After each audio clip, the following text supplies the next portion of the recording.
back to the channel, guys. This is Jatham Clark, aka the Mando Predator, and today we're going to be doing a movie review. On today's movie review, we're going to be talking about the movie Alien Resurrection, directed by Jean-Pierre Jeunet. I've actually never seen one of his movies before, but this is the only movie I saw starring with Sigourney Weaver and Winona Ryder. So Alien's a story about Ellen Ripley died fighting the perfect predator 200 years and eight horrifying experience later, she's back. A group of scientists has cloned her along with an alien queen inside of her, hoping to breed the ultimate weapon. But the resurrection Ripley is full of surprises of her. Creators, as are the aliens they've imprisoned.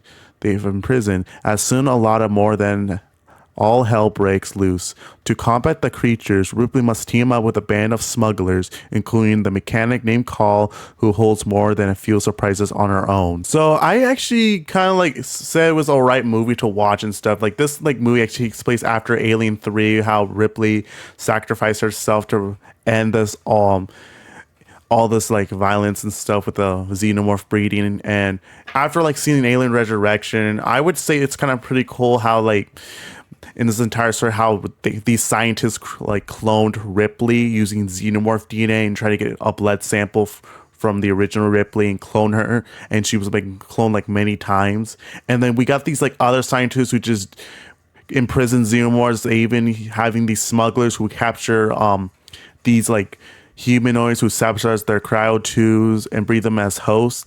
That's the thing I always wanted to see in one of these alien franchises, about a company like Weyland-Yutani who wants to breed xenomorphs and study on them, make them for their BIOS weapons division this entire movie. And then in this entire scene, they kept an alien queen so they can breed more eggs, get more human hosts for this entire experiments. And then basically these two xenomorphs escaped by using one xenomorph to destroy, and then suddenly all the men's and all the people were killed. All of them escape and get in escape pods the entire movie. But it was just all right movie to watch and everything. So we're gonna break down to the characters. So as Ripley A, she is the reason why she's called Ripley A because she was cloned many times, and they were all failed experiments. After she reveals that she was a clone after looking at her own failed experiments in the entire movie, how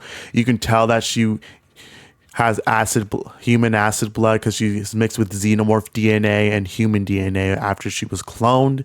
And then revealing her feelings stuff. I love this Ripley's my favorite all-time favorite character, played by Sigourney Weaver. I love how she's has the brains and stuff, and she's not just strong, but she's mostly smart the entire movies in those other alien movies. But Ripley in a clone version, how she was cloned, she doesn't she sometimes remembers much, but I wish I want to see more of her. If they made another movie, how she gets her memories back that everything happened, and then she wants to get revenge if they ever make a sequel to it. And then I think it's kind of cool for the characters, but for Ripley clone, I just it was all right for me. So I have to go with for the visual effects for this entire movie. I really kind of love how they designed the xenomorph, made them perfect CGI, how they're puppet-like and stuff, better than in the third movie, how they use too much CGI, but it didn't look like the xenomorphs were realistic, but those other ones looked realistic for the film, how they were moving so fast, how they were climbing, how they were swimming underwater. I think it's pretty cool we see xenomorphs swimming underwater. And then we see the alien queen for the second time in this film, how it basically it will breed xenomorph laying eggs, and then there was and now breeds another xenomorph called the newborn, that's from Ripley. After when Ripley was cloned, she was cloned with the Queen Chesterfish that borns with a newborn as Ripley, that was for Ripley as a child and stuff. But I just didn't really like this newborn xenomorph crap because it just looks disturbing to watch and just really ugly. Then you got these cool group of scientists, but they're not Weyland-Yutani. You got the army guys who are in this laboratory studying on xenomorphs, surgically removing the Queen Chesterfish out of Ripley.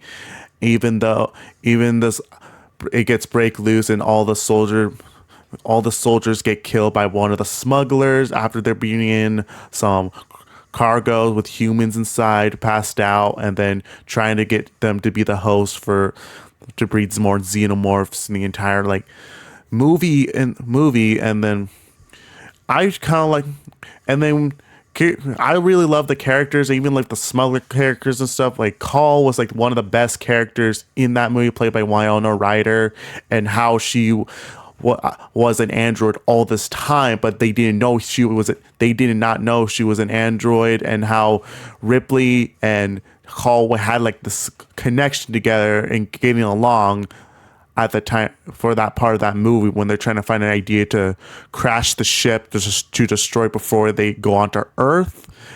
And then she actually connects with Father, the voiceover around the ship and stuff, and they're trying to like escape the ship before it detonates. So I have to go with for the visual effects for this entire movie. I really kind of love how they designed the xenomorph, made them like perfect CGI, how they're like puppet like and stuff, better than like in the third movie, how they like use too much CGI, but like it didn't like look like the xenomorphs were realistic, but those other ones looked realistic for the film. How they were like moving so fast, how they were like climbing, how they were swimming underwater. I think it's pretty cool. We see xenomorphs swimming underwater, and then we see the alien queen for the second time in this film.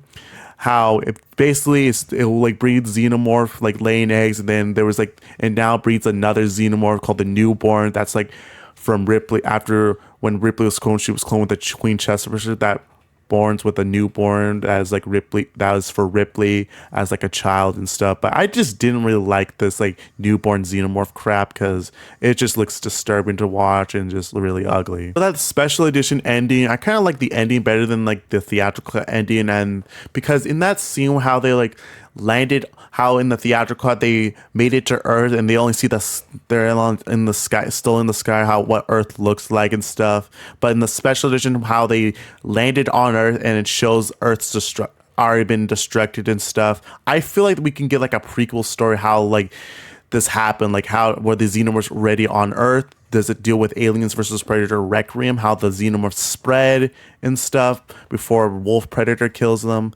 But I prefer to consider like the special edition version canon for these Alien franchises and make them into like a cinematic universe for Alien versus Predator. So for this movie, Alien Resurrection, I have to give this movie probably just like a 5 out of 10 for this entire movie. But it was alright, but I just didn't really like this entire story and this like plot for this film. It just didn't have my hypes. I wish they could have just ended with the third movie better. That's gonna be today's video, you guys. If you guys happen to love this video, make sure you hit that like button. Make sure you subscribe to this channel, hit that notification bell. Make sure you're checking out my other videos. Make sure you all follow me on all my social medias. And this is Mando signing off.